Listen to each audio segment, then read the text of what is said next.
Booyah, and it's time for the Game Sports Podcast. Is your host, David McCaig Jr. The game is powered by 91 Network and featured on Spaces. 91 Network, for short, 91N, is a YouTube channel where you can check out video editions of the game as well as other podcasts. Now, for Spaces, it's featured through Village Media and Sault today.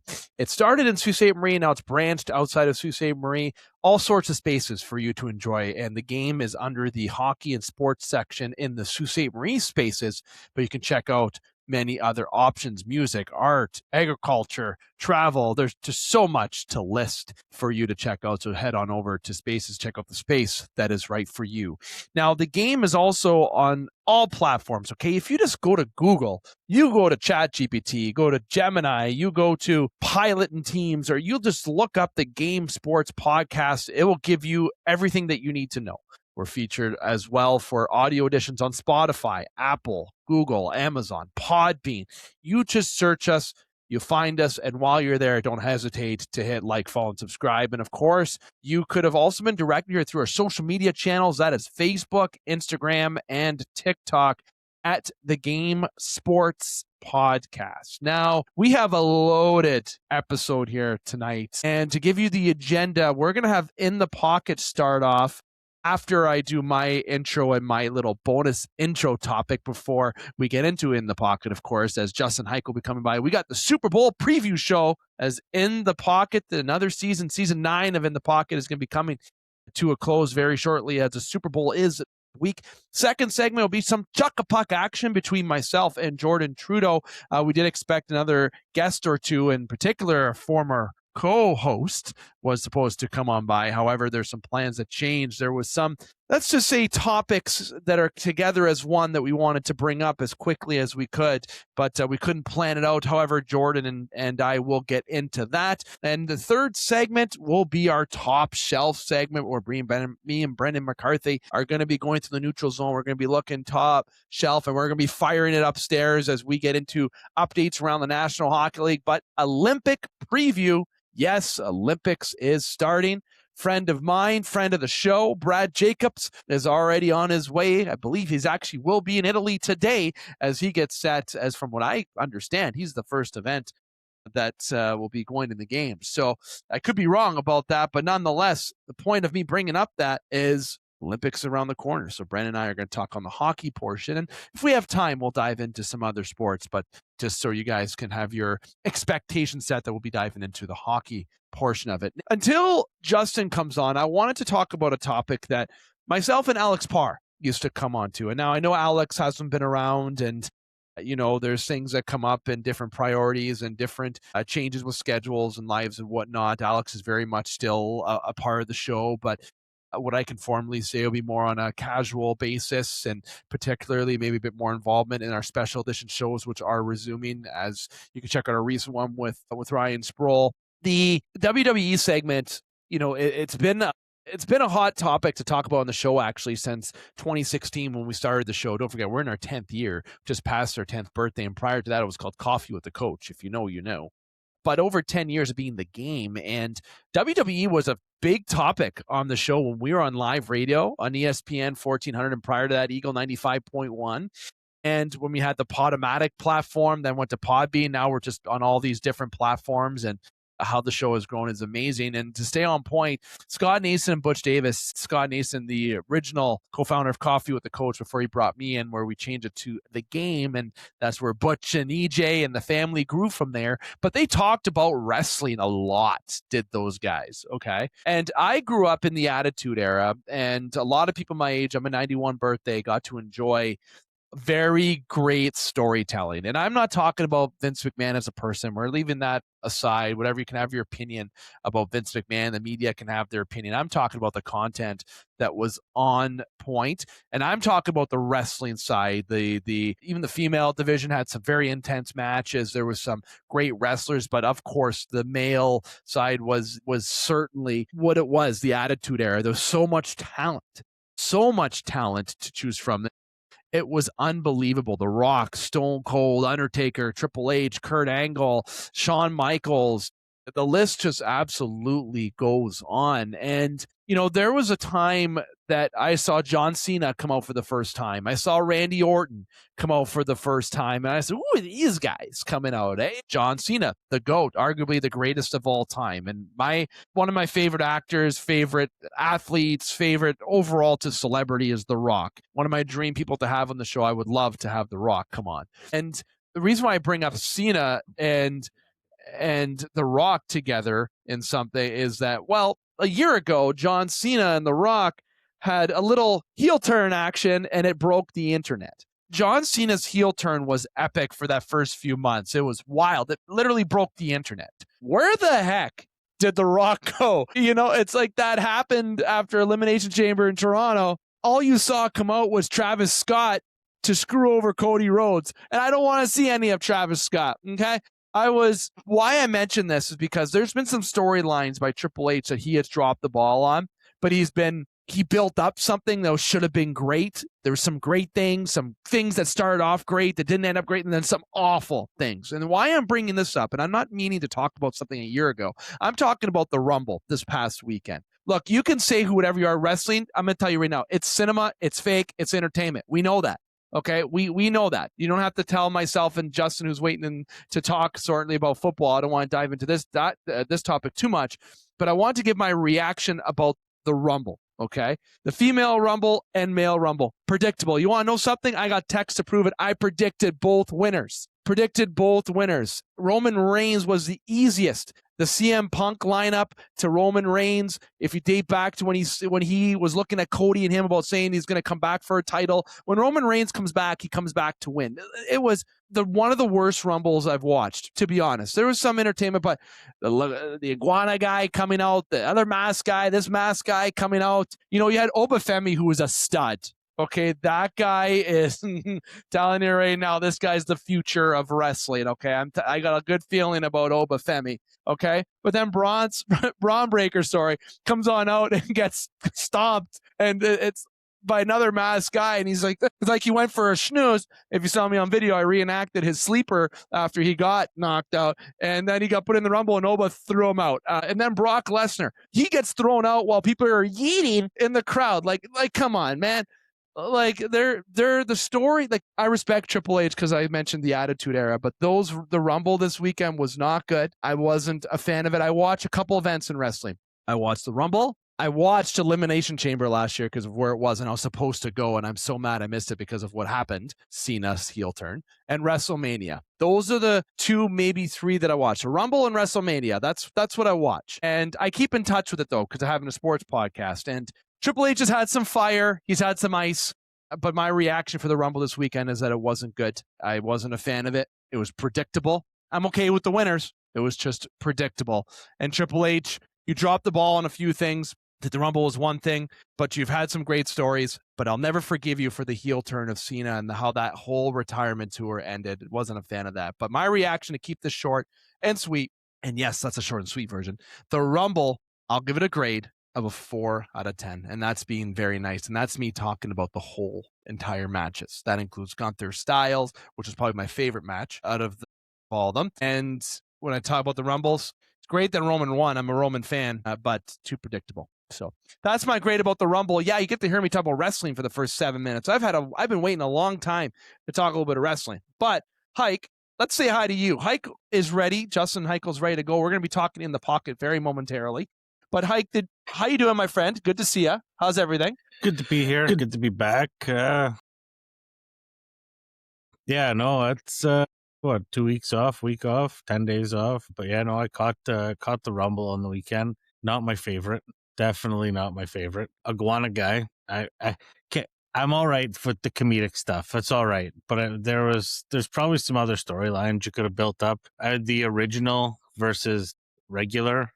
El Grande Americano, also kind of funny. I mean, they did like Lesnar getting tossed in the middle of nothing. Terrible. Should have had him and Obafemi kind of square up there and at least had like a face-off. Not, just like a little tease, something more than what we got. When Roman went off on McAfee the end of last week, I kind of thought, well, he's probably winning. There was some, hindsight's always 20/20, but he didn't seem super impressed with the storyline building that's been going on. and having to lean back on him. So we'll see. It'll be interesting to see how the Zebros storyline plays out, though. I'm down with that. But yeah, we're not here to talk wrestling super long today. It'd be nice to get into a little football chat here, and we'll see how she goes. Love that. I love your reaction with the Rumble. Thank you for that. Yeah, we ate up to some in the pocket time, but let's get into it. In the pocket, people comment about the Rumble if you want. Sorry if that's not what you're expecting off the hop, but hey, we have fun today. And this is an action-packed show. We got a Super Bowl preview, Justin. We got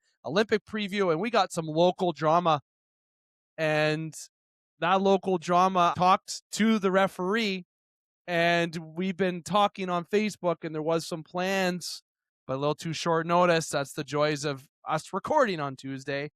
But the Game Sports Podcast is going to give you some stuff, which is awesome, of course. But we're not here to talk that now. This is In the Pocket, partnered with Sports Center Bar and Grill, Simi, Ontario's best sports bar.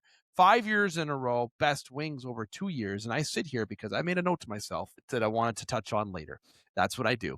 If you saw that on video, great content to share with you. But football is Super Bowl is set, is how I should say it. In the Pocket, season 9's coming around to a halt, and it's been the Pro Bowl, which nobody watches. Sorry if you do. My apologies. We're not talking about no Pro Bowl action here. We never have. Even Scott, even Butch, none of us have ever talked Pro Bowl on the show. It's like it was a rule, and I ain't starting it now. If you want some Pro Bowl chat, go check out another channel on YouTube. I'll even direct you somewhere else because it ain't going to happen here. We are going to be talking Super Bowl preview, and dare I say that this is a Super Bowl that was not expected. If you would have told me that you had the New England Patriots and the Seattle Seahawks in the Super Bowl, I would have said, what year are you in? That's what I would have said. What year are you in? Is Tom Brady the quarterback? And is Russell Wilson the quarterback? And what are they going to do on the 1 yard line? I will always say that joke. And Darnold, who was tossed out, right, by the Jets. I guess you could say Carolina, too. I guess kind of could say tossed out by them. Not trusted in when it came to the Vikings. And he's on Seattle going to a Super Bowl. Gotta love that. Drake May looking like he's going to be a stud, right? Even though he had an off game in the championship game, weather, youth, inexperience, I feel like he's going to be totally fine when it comes to Sunday. But Justin, I want to give you the floor on some Super Bowl preview. We have a smaller roster than we do. Usually this is when Jamie Antonello and Matt Primo and Dustin Grondin, who was my surprise individual, is supposed to come on today, usually come out of the shadows for some Super Bowl chat. But they just got you and I, and EJ has been away for the past year plus. So you got you and I today, but I know you got a lot to talk about with the Super Bowl. So I want to let you just let it all out, my friend. Give us some preview, some quarterback preview, give us some coach preview, team preview. You lay it all on us, my friend. Well, I mean, it's not, if we started the season, this definitely wasn't on my bingo card for the Super Bowl matchup. I mean, I think that we had some high hopes for the Patriots, and I don't really know that anyone knew what we were getting out of Seattle with the new head coach there. I mean, I think the Ravens are real upset that they let him go from their defensive coordinator position based on how that panned out. And I think the Minnesota Vikings are probably real upset that they let Sam Darnold go based on them firing their general manager this week. So, it's interesting, the lay of the land here. And with Mike Vrabel, you kind of know you're getting a well-coached football team. The pieces were there with the Patriots, and the foundation, kind of like the mentality of being a New England Patriot. Guys seem to buy into that. And Vrabel's definitely a guy that you can have preaching that as a head coach. Like everything just kind of lines up there, from the whole team mentality to the coach pushing it on the players buying in. That whole operation has been honestly just like solid team effort this year as far as the Patriots go. But not to let the cat out of the bag early here, but I do think that that's gonna run out of gas. I think, not to throw a little reference on our earlier talk to the Royal Rumble, but I think the Patriots are wandering into a hooded man giving them the old stomp unexpectedly. Because I think Seattle's been too good all season. And I don't know, their defense is unbelievable and their offense just puts up points. Losing Charbonnet hurts the 1-2 punch at running back a little bit, but it's also the Super Bowl now. Guys like Cooper Kupp that maybe have been reserved. I don't want to say reserved, but not like this is the game where you're going to lay it all on the line. So guys are going to make some crazy plays. And I think the Seattle roster has more big play guys than the Patriots roster. And Seattle's defenses, Seattle's played and definitively won games through the playoffs. And I don't mean this to slight the Patriots, but the Patriots have played a lot of matchups where you looked at the game and it was like, well, who's trying to lose more? Like, there was just a lot of mistakes. And these are all learning opportunities for young quarterback like Drake May and young players on the team. But I think when you get to the Super Bowl, having consistently made those mistakes through the playoffs, I'm not sold that that's going to end. And their defense is just going to capitalize on that. And JSN out there on offense, I mean, given he makes space, you don't give him space, he just makes space. That's what happens. And Sam Darnold has enough protection to get the ball to him. They run the ball well. Patriots have been pretty good at stopping the run. But again, I think Seattle, there's a big difference here. Seattle's probably winning this by at least 14. That's it. You know what? That I like your point. I had a couple points. That the Legion of Boom, I feel like, is back from a defensive end of the football. Watching them play against the 49ers, I was playing a men's league hockey game, and I went upstairs to cash in on a bet when the Toronto Maple Leafs beat the Colorado Avalanche in overtime. There's a teammate of mine who's a Colorado fan, and I reminded him in the locker room of that. Justin knows. I owe Justin a bet, actually, for football last year. I haven't forgotten. We just haven't been able to. He just forgot, I think. I didn't forget.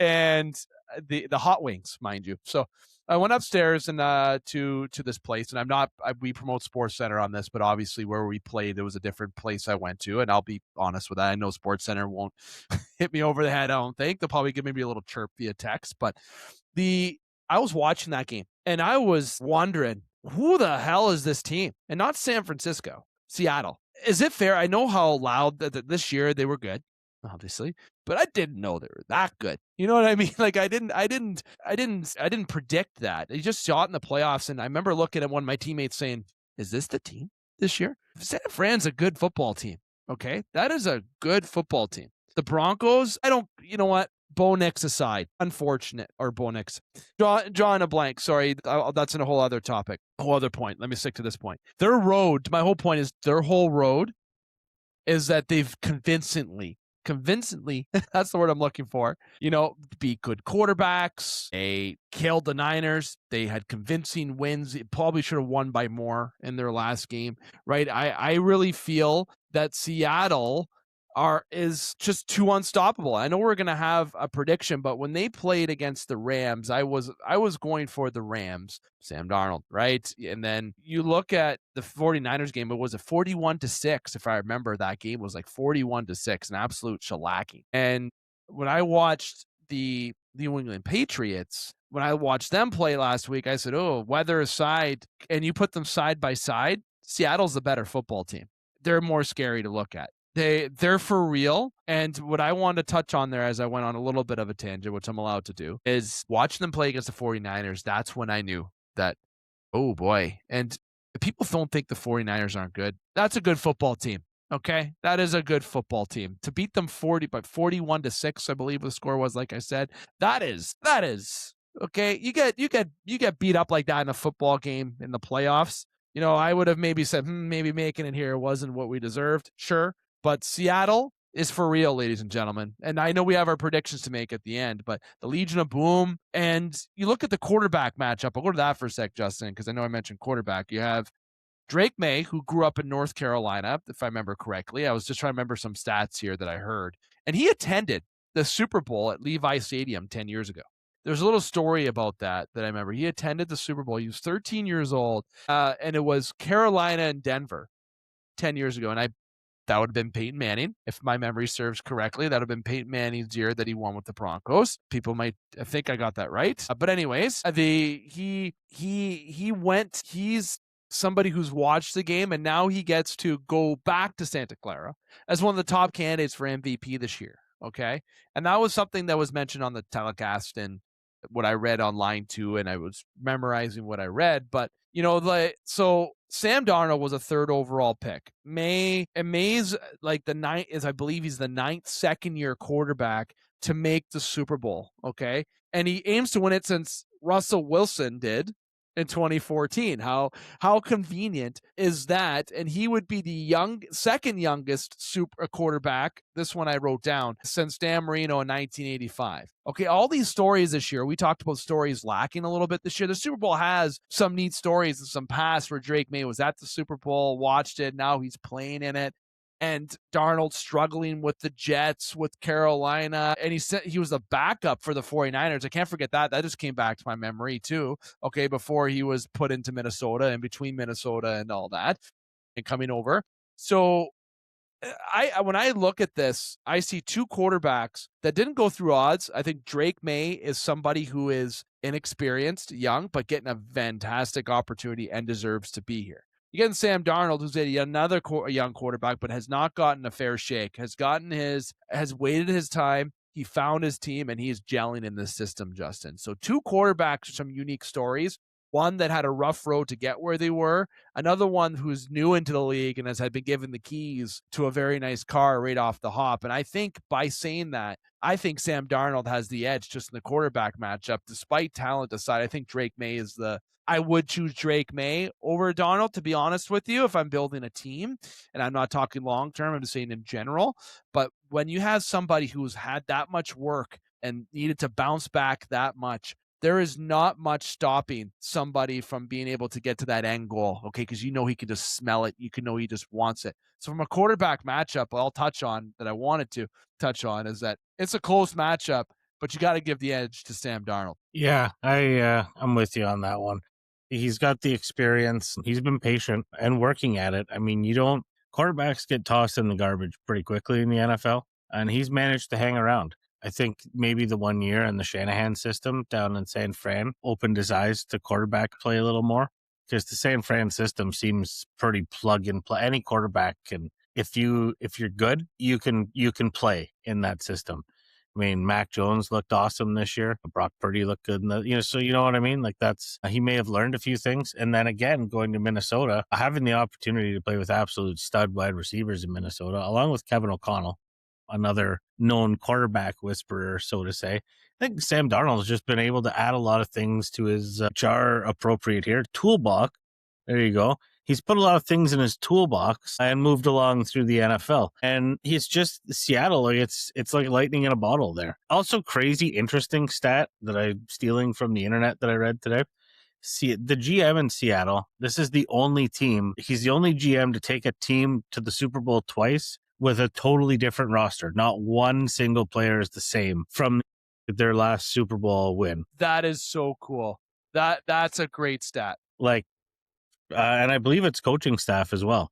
So players and coaching staff, like complete team overhaul and made it back to the Super Bowl. So that's pretty cool. Random stuff like that I find interesting. Maybe the world doesn't, but that's cool. That's a cool thing. And if you're like the GM and other GMs, it's like, man, that guy's pretty good. He knows what he's doing. But they took some time to, right? Like, in way I'll say it. I've been able to see a couple Super Bowls as a Steelers fan. One of my only, I've seen only seen two of my sports teams win, and that's the Steelers and Raptors. Jays were 2 outs away. No, I'm not hurt at all. I'm not sad at all. The Leafs let's not even go there at all. And teams the Steelers, these teams that have had some good regular season success since, and to kind of reformat a team. And you mentioned, you look at New England, Tom Brady, Belichick. Now you got a different era. Seattle, different era. Easy for me to say, era. And these were teams that were dominant just 10 years ago, and they retooled. Rebuilding is very much different in the National Football League than it is in any other sport. It's you retool a team. There's critical pieces. You got your rushers, you got your corners, you got your safeties, but quarterback, you got to find that fit. And I feel like when you build out from a quarterback and you have a coach that can gel with a quarterback, that's the starting foundation. And you can ask the Cleveland Browns, how many quarterbacks have they went through in the past 20 years? 39, like, if not more. It's impressive to see how someone can retool a team. It's actually fun. Like, if you play a video game in franchise mode, that's why you're doing it. Hitting the guys you don't want on the team that you cheer for, weighing the cup with the guys that you want. They get older, you win a couple cups or the Super Bowls or World Series is, whatever you want to look at, and you trade the guys and you try it all over again. Like, this is real life, and he deserves credit for that. That is a great stat. If you don't appreciate that stat just from a fan and just a overall like wow perspective, that's a lot of work. That's hard. And I feel like football is the hardest sport to rebuild in. And I know that might be a hot topic, but look at all the players, defense, offense, management, season. Like, I honestly think football might be the hardest sport to rebuild or retool, in my honest opinion. And I think Cleveland Browns fans will agree to that, to be honest with you. Yeah, I mean the Browns have had a pretty rough go over the years. I can't add anything to that. I haven't experienced the pain. We know someone who has. So, well, that's his bit. The Browns are all his. I don't even want to touch it. But I think we're probably safe to segue into our picks here. I can confidently say Kendricks was very good last year. There's some political here. There's a little bit of political that I ain't going to get into, but we know, especially if you watched the Grammys the other night, okay, there was a lot there.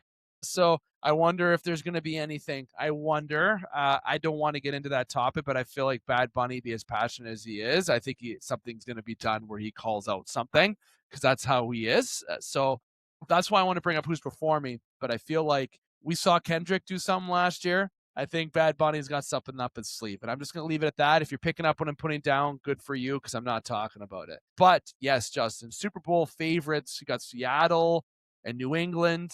They have something in common. Justin, you know what that is. Outside of quarterback triumph in different ways or teams being rebuilt, records, season record, from what I recall, both being 14-3. If I am correct, both 14-3 this year. So there's another stat. We love sharing stats on the show. And of course, Seattle is by far, well, that's kind of rude, but for sure, favorites in this. So Justin, take it away for the picks and how we and how you want to line it up before we wrap up in the pocket. Well, I mean, you've obviously run away with the pool win this year, so congratulate you on that. If I would have set my picks in the last week of the season, maybe things would have been different. But like again, I said, hindsight's always 20/20. So congratulate you on the win this year ahead of the final picks. And I'd also like to mention that both of these teams really botched the jersey choices in the Super Bowl. Both teams have an absolutely killer throwback jersey with a nice helmet combo. Neither of them use it. We're going back to like the crummy last time they played. We don't run the ball jersey matchup. So I was hoping for lime green, like the lime green, just feel like Oregon-esque, and then New England could have like really went retro, could have really went American. They're all whites. I can't believe it. Unbelievable choice.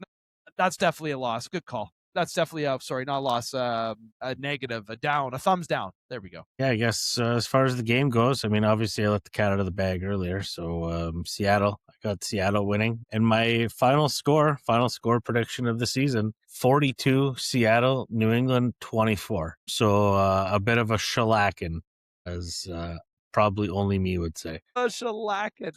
You know what? Nothing beats, and this is worth a clip because of EJ's reaction.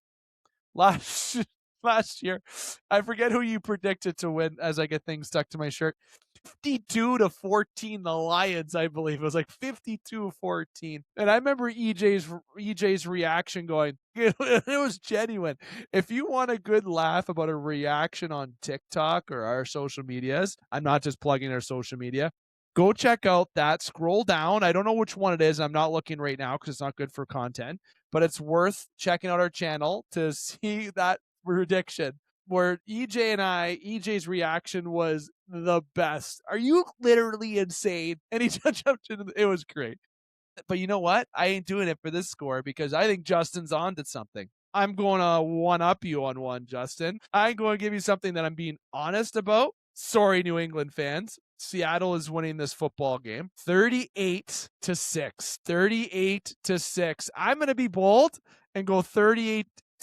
And you can think of it the way you want. Drake May not getting a touchdown and he's only getting field goals, or they get a touchdown and they miss on the extra point. You can think about whatever way you want. I'm not going to give you that prediction, but I'm going to go 38-6. Seattle Seahawks with an absolute shellacking and boring. I'm using that word too. Boring. Overall Super Bowl. I think it's not going to be as exciting as some people hope, and I hope I'm wrong. I hope I am wrong. I hope it's a closer game. I hope I sound like an idiot when people read this back. I hope people are commenting below saying this guy, whatever, is an idiot. That's fine. But if you can sit there and tell me, you can chirp my score. Justin's maybe a little bit more realistic than mine. But I just got something about the Seattle defense and the way Seattle's on a run. Something's telling me this is going to be a blowout, and it's going to be not a close football game. And I had this ludicrous score in my head, and don't count on my bet. Go with Justin's, but Seattle is 100%. I'm almost 99.9% sure that they're walking away with the Super Bowl this year. I'd be very surprised if the 0.01 was right on that. Just saying. They are 20% favorites on Yahoo. And on FanDuel, I didn't look at the over/under or the odds there, but I didn't check that out. Also, they're not a sponsor, so I didn't want to credit them with that. They just take my money. So Justin and I both got the Seattle Seahawks being Super Bowl champions here in 2026. That is going to be unbelievable. Unbelievable. Hike. So honestly, there could be other news we get into, but we wanted to spend the majority of the show diving into the Super Bowl and the preview, and we went into quarterback, we went into the team, some storylines, some stats, and overall what we're looking for in this game. Justin, one thing each, what are we going to see in this game that, even though we just gave our scores, that is really going to be a memorable moment in this game? What is something that you're going to really looking forward to see, or what is something that you think is going to happen in this game that may be something we're talking about next year? Well, I mean, I think we're due for like at least one good pick six. You know, like the memorable Super Bowl moment where you see at the start of the next season montage where the guy's running down the sideline, pointing to the sky, or there's going to be one of those. But honestly, as a petty Colts fan with the news that we've had in the last couple of weeks, I'm open to seeing more Patriots fans crying openly still. There's been a lot of that the last little bit. We didn't, our coach and our owner didn't get into the Hall of Fame on the first ballot because we cheated. And everyone should respect us still because we cheated. We won a bunch of stuff and our quarterback was really good, but the brains behind the operation were still Houston Astros nonsense. So I'm looking forward to just dealing with the Patriots fans through the offseason, through this game, through the offseason, with my really terrible opinion on what they have going on. Love that hot take. Mine will be the one thing that I'm looking for is Bad Bunny's performance. Curious, a little bit curious. But what I'm thinking of seeing is I think we are going to see over 3 interceptions in this game, and it's not from Seattle. It's going to be from Drake May throwing it to Seattle. That's something that I'm going to take away in this game. I think we're going to talk about Drake May being a good quarterback. He's great. We're not going to say that he's not big in the big game. It's not that case. It's just Seattle's such a good team. I feel like they're going to pressure him so much, and they're going to make him throw the ball, and we're going to see a lot of interceptions in this football game. So one thing I'm going to think that I'm going to remember in this game is not just the score, Bad Bunny's performance, but Drake May throwing some interceptions to Seattle's defense, really bringing out the inexperience in Drake May. Say it. There it is. There. That's what I'll say. Those are those are things that I feel that we're going to be talking about next week, and for a few future discussions when we talk about past Super Bowls. So Justin, my friend, I want you to enjoy the rest of your night. I want to say thank you for switching up your time to join us first. We knew this would be the longest segment because, of course, Super Bowl is massive. There's a lot more things to get into this week. Boy, Jordan, I got something to dive into in a little bit here. So we're going to be excited about that. So I want to say thank you, Hike, for coming on by, and we will be in touch this weekend, my friend. Yeah, good being here. Good talking football. Again, we'll catch everybody on the flip side of football, periodically through the year, but we'll be back in action in the fall again next year. But we'll touch base with you post-Olympics trade deadline. I'll get into some nitty-gritty with you guys there, and you guys have a good show tonight. Love it, Hike. Love it. Talk soon, brother. Talk soon. Now, okay, Trudes, we have our topic. I know there's one that we got to take time to talk about. And this is going to be a little different. So I'm going to remind people before I do that. Jordan, Trudes, my friend, the legend, the good-looking legend. How you doing, my friend? Well, I'm doing pretty good. I just realized that I can use my headphones on my Mac. And it sounds good for you? You're good? It sounds okay. Okay, yeah. Good. That's good. I know I got to get you maybe one of these headsets. These are legendary, okay? These are These are actually a lot of money. I remember when we bought them, but you know what? It's for the mixer that's been sitting in my desk. It has an indent in it over here. But this is Chuck a Puck, okay? And the puck is over there. I'm not going to get it right now, okay? Because I'm wearing jogging pants, people. I just wearing a nicer top, bad pants. So I'm not going to get up and show you on video when I'm wearing my Under Armour joggers. But I'm going to tell you right now, the Chuck a Puck dives into Major Junior, Soo Greyhounds, /local. When I say /local, it's for things we don't dive into it as much. We more focus around the Hounds and for OHL. So here's what I'm going to promise you.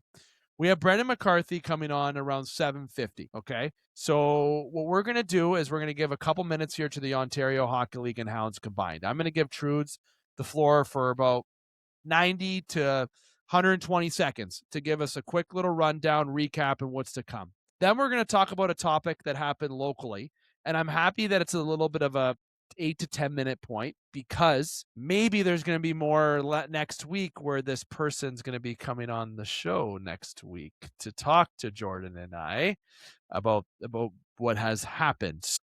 Now, Trudes, I'm going to give you the floor. I'm actually going to be silent when it comes to the Hounds, because I think we got to save my breath for this other topic. The people are still wondering what the heck I'm talking about. Give you the floor about the OHL, Major Junior, and the Hounds, just for about 120 seconds. See what you can do in that time frame. 120, that's all I get, eh? No, I'm just kidding. No, it was a tough weekend for the Greyhounds. Obviously, they only recorded 2 out of a possible 6 points, so disappointing to say the least.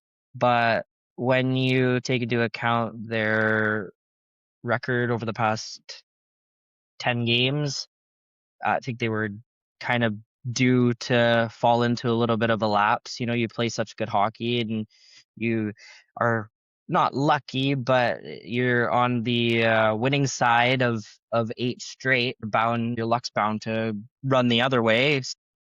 You know, I think that probably the most disappointing performance was Thursday in Niagara. They gave up a lot more than they have been over the past couple weeks. So it was a bit of a setback in their system. But again, like it's kind of, you're bound to swing back the other way. But not getting a point or 2 points out of that game, I think was huge. They still sit 7 points back of Flint and 8 points back of Windsor, who they play both of those teams this upcoming week. So this is the most massive week of the season when you take into account their position in the standings and the moving into February, closer to the playoffs. It's the biggest week of the season yet. As for some OHL news, the Flint Firebirds. So Kevin He has been named the Cogeco OHL Player of the Week.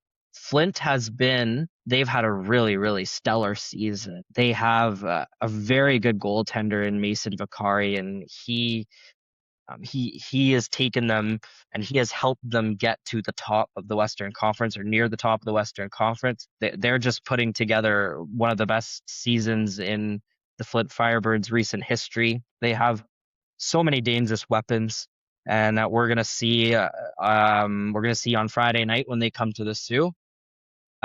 Like we're talking about, like Kevin he was acquired from Niagara. We're talking about Nathan Aspinall, who's drafted to the NHL. He's a 5th rounder to New York. Jimmy Lombardi, who's a 4th rounder to the Kings. So they definitely have such a solid group of forwards and a solid goaltender. And get your tickets this weekend, folks, because you're going to see Flint on Friday, and then the Windsor Spitfires come to town on Sunday. The 2 teams ahead of the Greyhounds in the West Division. So they're going to be like playoff games for sure. And I mean, the Brantford game, the Greyhounds being out, Quinn McKenzie, Brady Martin, Jakob Winkelhofer, Chase Reed went down in the 3rd period to injury. He didn't return. And for them to get a point out of that game against the 3rd best team in Canada, I think was a huge momentum bringer for this next upcoming week here. So I think it'll be interesting to see where we are next week when you and I are discussing how they did over the past weekend. But as of right now, we're just waiting to see where the Greyhounds fall against these big Western Conference opponents. We talked about it last week about being a measuring stick kind of week, and it's okay that he went above 120. I knew he wouldn't hit that number, but there's a lot to get into, a lot on the floor. But for the Hounds, the road trips are critical, but coming back at home, they got to try to make up those points in very big games, that have games coming up that are imperative to kind of placement for the year, but also see where they stand as a team. But injuries have been an issue, but as good teams always find ways to win. Firm believer of that. And with Carter George in between the pipes, even Miller, you have good goaltending, you have the ability to bounce back. So it'll be interesting to see what the Hounds do this week. And you can see Trudes and likely, obviously, myself in the arena. So don't hesitate to come on over to say hi to us if you see us. Now, try to blitz this topic, ladies and gentlemen. Trudes gets inherited to get this topic with me, okay? And this is a Sault Ste. Marie topic that branched out to the world. That's the world and NOHA. There is somebody named Andrew. That's all I'll say. I won't say his last name, just because I have gotten permission about talking to him and everything. I just don't like to say people's last names without, consent, and just overall saying that had a post on Facebook, and the NOHA had a statement. So I'm going to summarize this for you very simply. The NOHA put out a statement because there was incidences that occurred this past weekend in Sault Ste. Marie. One, a parent made a throat slash gesture towards an on-ice official. Parents yelling inappropriate and abusive comments directed at opposing players. A hockey dad appearing on a video instructing players to intentionally injure another player. That's from the NOHA. Check out the NOHA statements. So today had a very nice post about it. You can have a link directly right to it, and you can read it. It takes 2 minutes to read. It's very summarized. And let's just say NOHA is not tolerating this behavior, and there's quite the investigation ongoing. Now, going to Andrew. Andrew mentioned very, very short and sweet. I'm going to put this in a post on social media. There was the gesture towards him, that he is the on-ice official that had the gesture towards him from a parent. And overall, this past weekend demonstrated that what's going on in the game of hockey is absolutely unbelievable at these rinks in youth hockey. I grew up in a very tough era of hockey, very different, where mental health, caring about feelings, winning, didn't matter, okay, in terms of the player. It mattered through coaches, and there was a lot of issues that I saw as a player. I saw parents chirp and fight in the stands, refs getting booed, and finally these issues are being taken very seriously. And it's not just today they're being taken seriously. It has been for the past decade, which is long overdue. But never in my life have I physically seen anything to a drastic point where there's intent to injure. I've had somebody ask me on another podcast, has a coach ever told you to go hurt somebody when you played? No. And I'll tell you 2 reasons why. I never had those type of coaches, thankfully. And also, I wasn't that type of player. I wasn't the type of guy that was going to go out and hit a guy.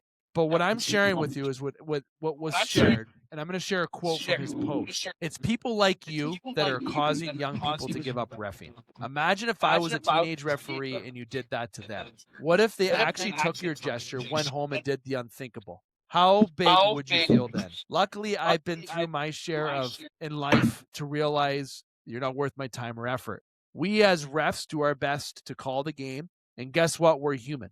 We make judgment calls based on the training that we have. If you think I did such a bad job, guess what? There's an officiating clinic every September. Feel free to sign up. On second thought, don't. I would never be able to work with someone who even has that kind of mentality towards a kid's hockey game. That is just one brief, and the other sentence is more appealing to dive into. But to give everyone a short synopsis, I mentioned the incidences that have occurred. I mentioned the referee that had the throat slash signed against him through the glass here in Sault Ste. Marie in that tournament. This is unbelievable, people. It isn't an act of anyone being sensitive. This isn't an act of anything appropriate in any degree. You should be ashamed of yourself. Gone are the joy days of hockey. This makes me worried to ever put my son in hockey. And I'll speak as somebody who, given my occupation, I like to always make sure I have a good representation when I'm out. He handled this situation very well. And if someone, though, ever told a kid to hurt my son when I played, you don't threaten family. You don't do that in general. This is absolutely absurd, Trudes, that I am reading this nonsense, and I cannot believe what I am hearing. Parents should be ashamed of themselves. Coaches should be ashamed of themselves. This is kids hockey. This is a kids tournament. Absolute bullshit is what this is. And as I go to Trudes to kind of dive into this point a little bit, I know we got Brendan waiting to get into talk top shelf, and we're going to have this topic be a little bit shorter. Myself and Andrew have been in discussion, and we're hoping to have him on next week. So on the Game Sports podcast, he will join myself and Jordan to talk about this issue and his take, especially from a referee standpoint. But I have so much to say that I can only say so little and repeat so little, because I want to make sure I say the right thing, and I want to save a lot of the emotion even for next week when hopefully everything goes to plan with him being on the show. Maybe we'll even do a live call-in where people, if they want to call in, I've been thinking about it, peeps. So definitely keep an eye on some posts that we're going to do, because I love that this got the attention that it did, because this stuff needs to stop. You go to the rink, play your game, make it fun and enjoyable, because guess what? Your kid's probably not going to the NHL, people. Just telling you. Truths. Yeah, it was very difficult to read. I saw the post on Facebook, and then I saw the Soo Today article. What's good is that there's light being shown on it, and that it's being addressed to the media, because if it wasn't, and this behavior was just allowed to continue without any sort of repercussion or attention, like, it's going to get to the point where somebody actually is going to get hurt. And I believe that, like, seeing and reading comments of within the article and within Facebook, I believe there actually was a physical altercation at one of the games this weekend. I wasn't there personally. I just read that, which I completely believe. I mean, I've witnessed it. I've been involved in it off the ice. I just, this type of thing is becoming more and more common. And if you're a parent and your child is in hockey and you are, doing some of these things, why don't we just step back and ask ourselves, okay, why? Like, what is the point? What is the point of making a throat slashing gesture at a referee? What is the point of getting into a verbal physical altercation with another parent because of a disagreement of something that happened on the ice? Let's say these kids are 7 years old that are playing. The memories that they are making in a weekend like that, they don't remember whether they won or lost. I played in tons of hockey tournaments over when I was a kid. I can tell you the ones that I won because I remember them, and maybe some of, like, the ones that I lost in a final or lost in a semifinal, like, Dave, like in overtime, double overtime, like, I remember those ones. But, like, at the end of the day, in general, I still talk to a lot of friends that I made while I played hockey. And I remember hockey growing up as a very fond memory. It was some of the best times in my life. I got coached. I got life lessons. I got to learn the game. I got to meet friends. I got to look up to positive role models. That's what I remember about the game of hockey. So you're a 7-year-old or you're an 8-year-old. That is the memory that is what you are giving them. Not to win a U8 championship, not to, berate other people or other teams, or no, they're there to play hockey. They're there to have fun, especially in a recreational tournament like this one is. Like you said, Dave, the amount of kids that are going to the next level or that are going to make it to pro, probably a handful. I mean, at the end of the day, there has to be a line drawn, and there has to be meetings had, consequences had. One thing I will mention, I did catch a game I caught a few games this weekend.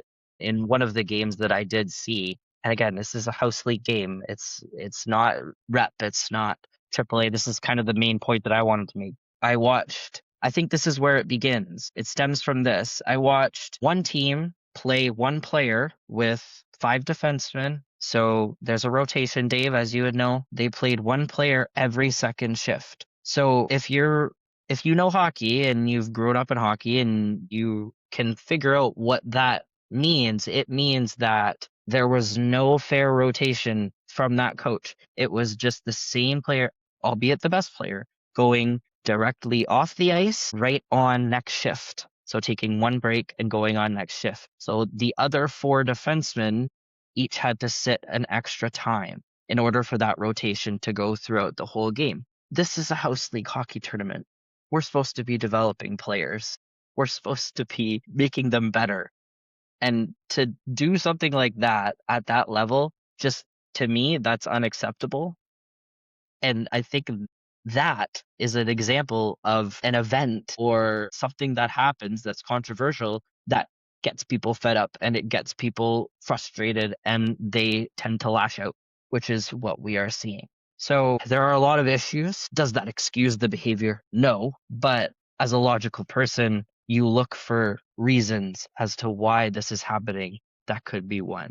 And that's just an issue that I saw, that I witnessed personally. That's just a part of the whole big picture problem, right? So I'm excited to talk to this person next week. Hopefully we can shed some light. And yeah, as a person who's interested in getting back into coaching hockey, I don't know if this wants to take me away from it or makes me want to do it even more just because of what I'm reading, what I'm seeing, to try and bring some normalcy back to the sport that I love and that so many people love. True, it's well said. And that point you mentioned about coaching, I've been asked to go back multiple times, and I don't because of time. And you bring up a point that this makes you want to do it more. I never thought of it that way. My first impression was this is pulling me away from ever wanting to do it, and even my kid playing it. But true point saying that that's a very good point about how it should draw you more. We need the positive leadership back, right? So what I'll say, because I know we, for sake of time, and we really summarize this, I think my first kind of rant went in different ways because I was trying to make sure that I got what I wanted out, summarized what was said, say what was said, the incidents was said, because there's a lot. And to kind of touch on, Trudes and I are reacting to an incident that occurred in Sault Ste. Marie in a tournament for under 11 hockey tournament between a referee, U8. There was a tournament here in the Sioux, and there was all these inappropriate, unfortunate series of events that occurred. And one thing that I like to make sure that I remind before we let you go, Trudes, and we continue on is, like I mentioned, we are planning to have, things can happen, but we've had conversation about locking them in next week for our next recording next week on Tuesday, Andrew. But I want to make sure that I state that everything here is just absolutely disgusting to look at. You need to respect everyone around you, and referees and coaches volunteer their time to support and give back to the community and be a part of your children's lives in a memorable way. And I think league's going to start kicking out parents, players, whomever, in regards that show these inappropriate actions and make it very serious actions right from the start. Okay. They really need to do that. And this is where you can take the elevated step to ensure that you address this seriously. And the NOHA is going to be definitely being watched on this. And I know that they're taking it very seriously because of multiple contacts in there. The key word is that it is just a game. At the end of the day, you touched on it, Trudes. It is the kids' memories. I remember being in the hallways and hotel rooms and the hospitality rooms playing mini sticks, winning tournaments, mini sticks, being around friends. My parents being in the hospitality room, maybe having a couple, and having a good time and just being around friends. And you played against your friends. You knew these friends. If you played rap, you knew them. And at the end of the day, if you want your kids to go to the big leagues, if you want them to go to those next steps, or if you just want them to make a memory, whatever it is, this is your kid. You got to let your child make those decisions on what they want, but they're going to be influenced by what you do and what your actions are, especially as an adult. And any throat gestures over to a referee, anything that is violent in the hallway or into the front lobby or during a game in the stands, at the end of the day, the respect that needs to happen is that you need to start getting back to respecting others and respecting those in the game and being held accountable for your actions. Respect referees, respect the coaches, and coaches, don't send out players to hurt other players. Compete, have fun, and make it memorable for these kids, because what I saw and heard, talked about from this past weekend is so brutal to see. It makes me sad for the game of hockey, especially from being inside the community of Sault Ste. Marie. Very, very sad to see. But we're a small community, everybody. Sault Ste. Marie's come through. And I love your point, Trudes, and I'm going to end it at that. Let's get the leadership back in there from a coaching end that needs to be there. Referees, you keep doing you. thank you for devoting your time. And those people that want to be at the rink to create havoc and not create positive memories, stay away from the rink because I don't want you there. And if I see you there, there'll be nothing more proud for me to make sure you get out of that rink and help NOHA or help get rid of these, let's call it plagues that go into the rink, because it's about the fun and memories, and it's also about the joys of the game and the experiences that you make. And hopefully you go on to the next level, but if you don't, you create memories for a lifetime for your child and others involved. These are memories for referees too. Okay, Trudes, Brendan's been waiting 10 minutes. I'm sorry. This, like I said, this segment here, I knew this episode we're going to be hitting about an hour 20, all the stuff we got going on. And this was a very, very big topic. When I made that comment about talking about on the podcast, I had messages saying people wanted to come on and be guests, people and friends. Thank you for that. Look, I wasn't just going to get people to come on without a plan. We'll have something for you next week. Sorry, I accidentally hit a button there. We'll have something for you next week to get a little bit more information on, especially from the ref perspective. Trudes, I want to say thank you for your opinion. Thank you for your time, my friend. And we'll be talking next week, dude. See you guys. All right. Now, that was Chuckapuck.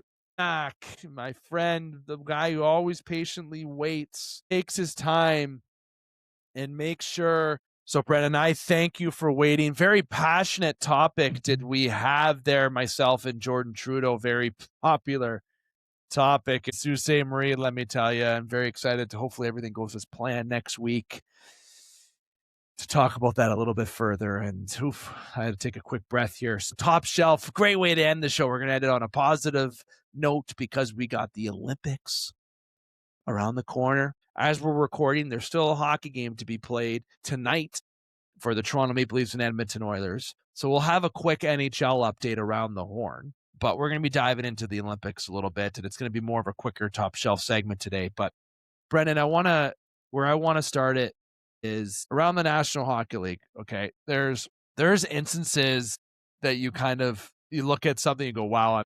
I talk about the outdoor game. Last week, I talked about how there's been a missed opportunity for an outdoor game at the Rogers Centre. I talked about Montreal, Toronto, Rogers Centre. That'd be epic.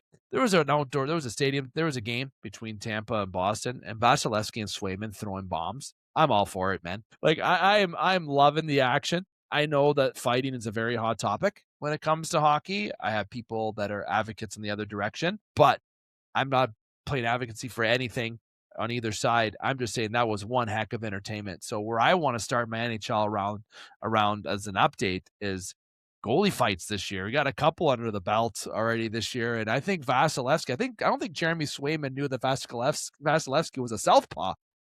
And I also want to say hi, friend, how are you? So those are two things. Hi, how are you? And Vasilevsky's a southpaw? Yeah, I mean, 2 goalie fights in 2026 already, right? And before that, I think it was 2020 in the Battle of Alberta. I think we alluded to that a couple podcasts ago, or a couple episodes ago, rather. It was Mike Smith and somebody else, maybe Markstrom. Anyway, it involved Mike Smith. Talbot, thank you.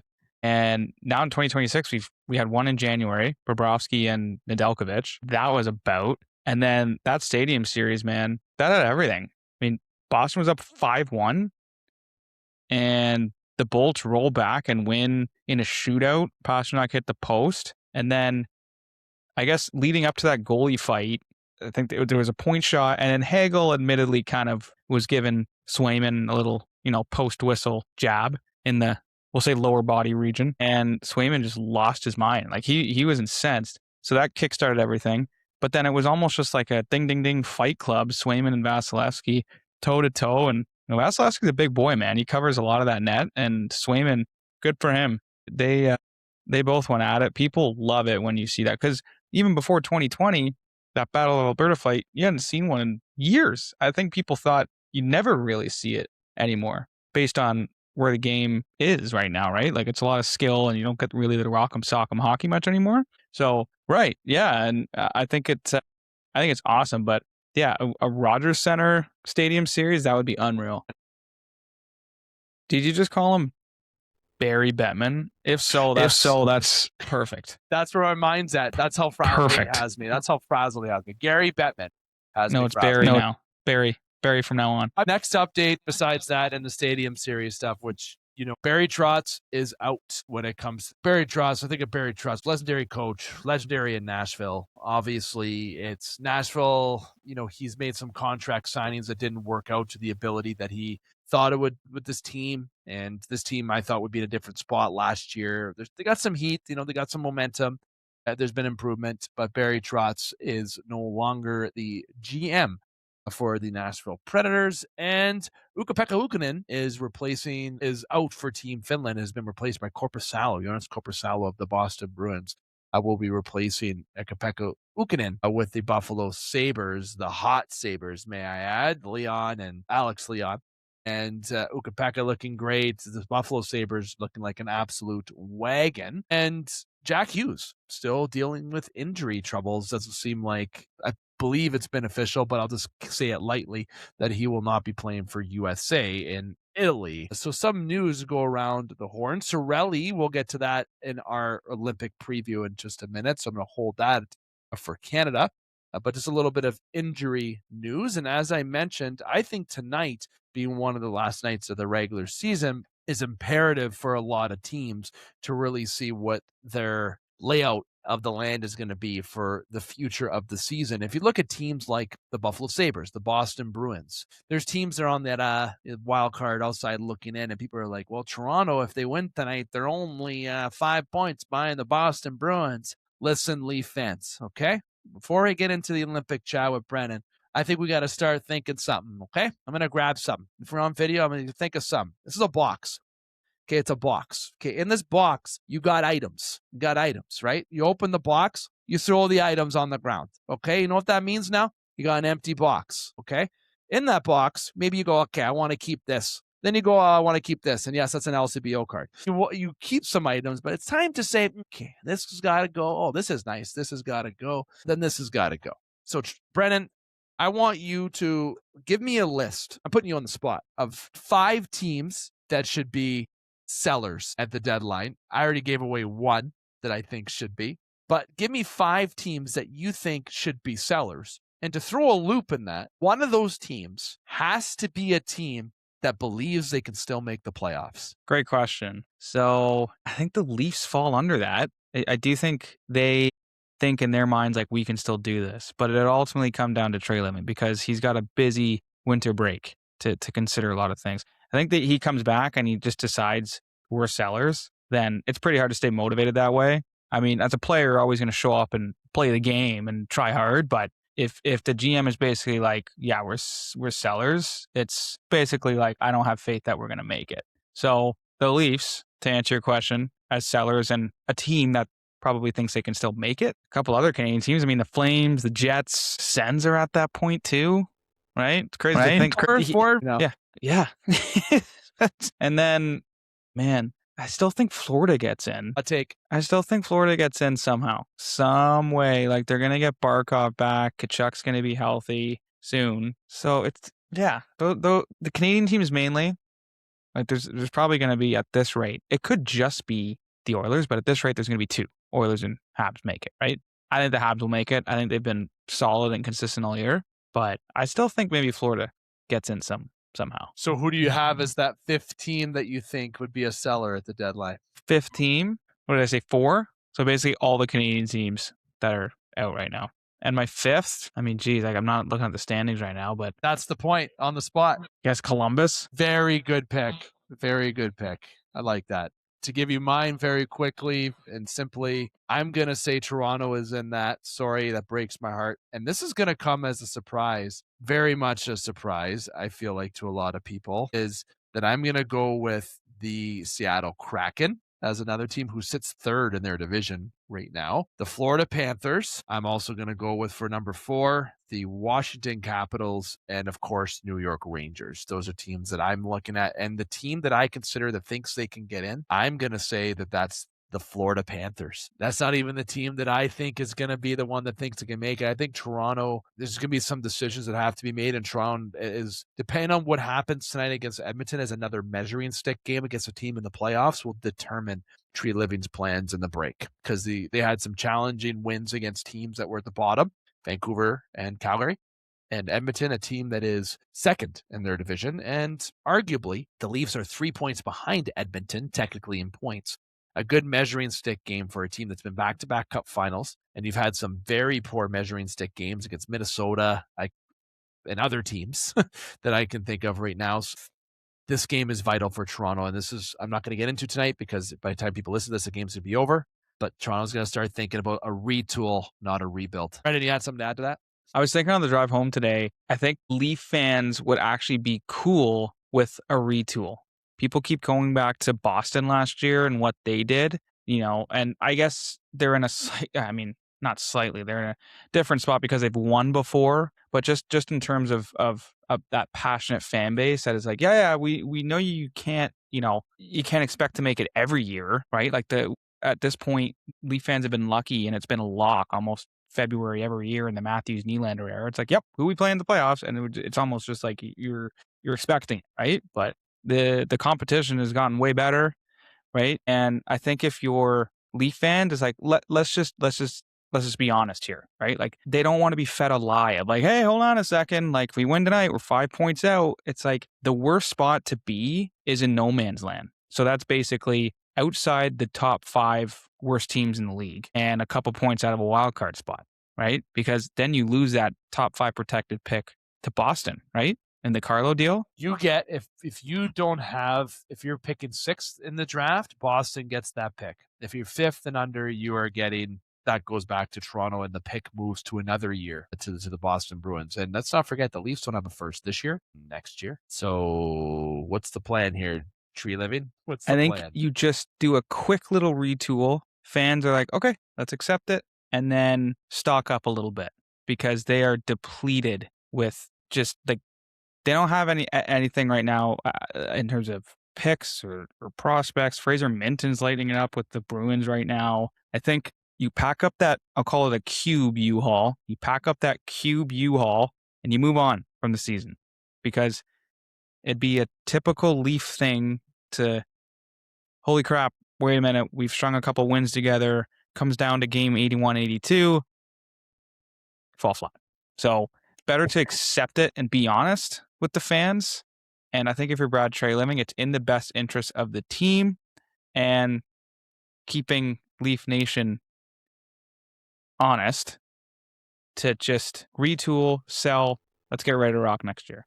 Maybe I sound like a defeatist mentality, but what do you think? John Sebastian Aubin and the Maple Leafs lost by 1 the year after that. Now, different draft system, different outlook. I think, the second time was the lottery. Before that wasn't.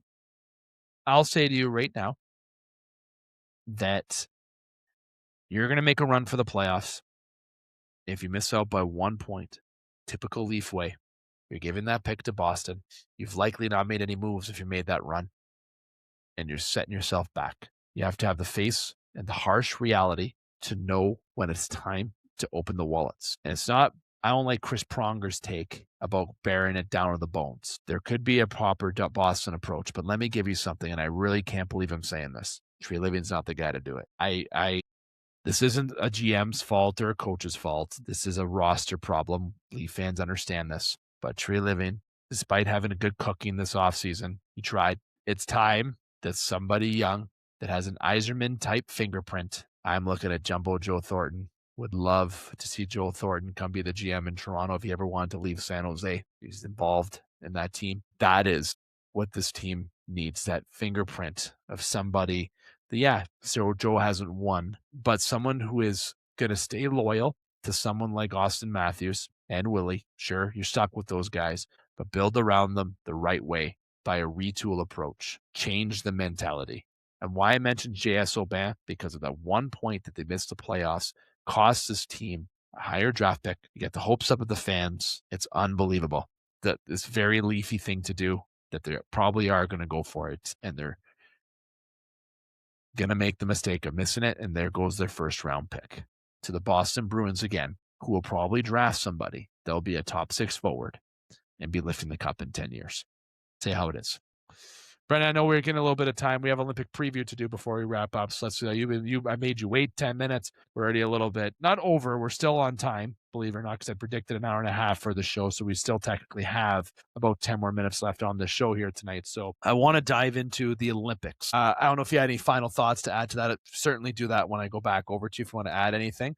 But the Olympics. So we find out today that Sam Bennett is going to be making the trip. Thought he was injured. He's not. Just a little bit hurt. It seems like he's going to be playing. He was the replacement. Connor Bedard wasn't, which I still don't agree with, but still a lot of time left. There's still another game. There's still another night to pass. And I know there's people on the wait, but there is some Olympic hockey coming around, my friend. We got Canada, we got the States, we got Sweden, we got Finland. You got some stacked hockey teams. So I mentioned the 4 nations, but you got Germany. You're going to see nations there. You're still not going to see Russia, which is the right thing. And would love to see how Canada would play against a very good Russian team. Not going to lie to you on that point. But we're still seeing a very star-studded Olympics. Friend of mine, Brad Jacobs, is going for his chance to win another gold medal in curling. Love the Olympics. And curling is one of the first sports that you'll be able to enjoy. So we're going to stick to hockey here, though, just so everybody knows this given time. I know there's a lot of Sioux ties to this show where they're going to be expecting some curling discussion. I'm going to let you know that when Brad's back from the Olympics, he will be coming on the show to talk about his reaction. Let's hope that he has a gold medal around his neck, even though he has a tough go against the Scottish team. Very good team, those Scots. I'm telling you right now. Okay, Scotland's got some. They know how to curl, those guys. But hockey, we're going to see some very exhilarating hockey, and we're going to see some blowout games, Brendan. We're going to see some games where you're like, oh boy. But those are the type of games I also would like to err on the side of caution. There might be a couple spoilers. There might be some Cinderella stories. So, Brennan, if you had a final point to mention about what I mentioned with the Leafs there, but your Olympic kind of, what are you excited for this Olympics? It's going to be, we're finally have them. We have professional athletes playing in them. It's going to be a hell of a time. I'm just excited to see McDavid finally get his Olympic chance.